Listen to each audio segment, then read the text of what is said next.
জৰিয়তে প্ৰতিগৰাকী নাৰীলৈ আন্তৰ্জাতিক নাৰী দিৱসৰ শুভেচ্ছা জ্ঞাপন কৰিছোঁ। আজি ৮ মাৰ্চ আন্তৰ্জাতিক নাৰী দিৱস ফুলনি শাখা লেখিকা সমাৰোহ সমিতিয়ে ৰাইডাংগুনি গাঁৱৰ উন্নয়ন সমিতি আৰু মহিলা সমিতিৰ সহযোগত আমি ইয়াতে দিনজোৰা কাৰ্যসূচীৰে এই অনুষ্ঠানভাগি পালন কৰা হৈছে। ৰাতিপুৱা পৰিৱেশ নিকাকৰণ, গছপুলি ৰোপণ, প্ৰতিগৰাকী আমাৰ মাজৰ পৰা হেৰাই যোৱা প্ৰতিগৰাকী মাতৃৰ প্ৰতি শ্ৰদ্ধাঞ্জলি জনাই আমাৰ এগছি বন্তি প্ৰজ্বলন কৰা হৈছে। তাৰপিছতে গাঁৱৰ আয়তীসকলে এভাগ দিহানামেৰে আমাৰ মঞ্চ উদ্বোধন কৰিছে।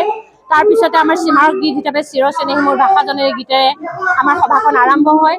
সভাত সঞ্চালিকাৰ আসন গ্ৰহণ কৰে ফুলনি শাখা লেখিকা সমাৰোহ সমিতিৰ সভানেত্ৰী মীনানাথ বাইদেৱে।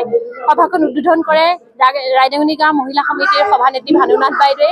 ইয়াতে মুখ্য অতিথি হিচাপে উপস্থিত থাকি আমাক উৎসাহিত কৰে মাজুলী আয়ুক্তৰ অতিৰিক্ত বিষয়া সংগীতা বৰঠাকুৰ বাইদেৱে।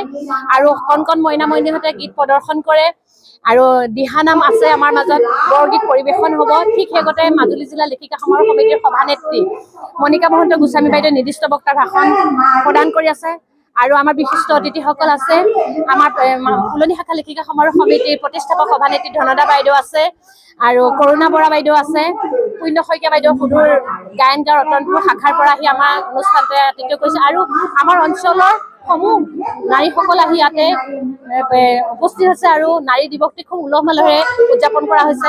ইয়াতে এটা দশৱতাৰ সত্ৰীয়া নৃত্যও প্ৰদৰ্শন কৰা হ'ব। গতিকে আজিৰ দিনটো আমি খুব নাৰীসকলে অন্তৰৰ পৰা প্ৰত্যেকগৰাকী মাতৃলৈকে যে এই সাহিত্য সংস্কৃতি আৰু জাতিটো থাকিলেহে আমাৰ নাৰী সমাজে আগবঢ়াই নিব পাৰিব বা আগবাঢ়ি যোৱাত সহায় হ'ব, সেই কথাটোকে প্ৰতিপন্ন কৰিবৰ বাবে গোটেই নাৰীসকল মানে অঞ্চলৰ নাৰীসকল আহি ইয়াতে উপস্থিত হৈছোঁ। খুব উলহ মালহেৰে আমি হেৰি কৰিছোঁ। আমাৰ মাজত হীন ভাৱ, ধনী দুখীয়া, উচ্চ নিচ্চ বুলি আমাৰ ইয়াতে কোনো নাই। সকলো নাৰী আহি এই দিৱসটি খুব উলহ মালহেৰে উদযাপন কৰিছে। আৰু আপোনালোক আমাৰ মাজলৈ আহি আমাৰ এই অনুষ্ঠানটি মানে ৰাইজৰ আগলৈকে লৈ যোৱাৰ কাৰণে আপোনালোককো অশেষ ধন্যবাদ প্ৰদান কৰিছোঁ।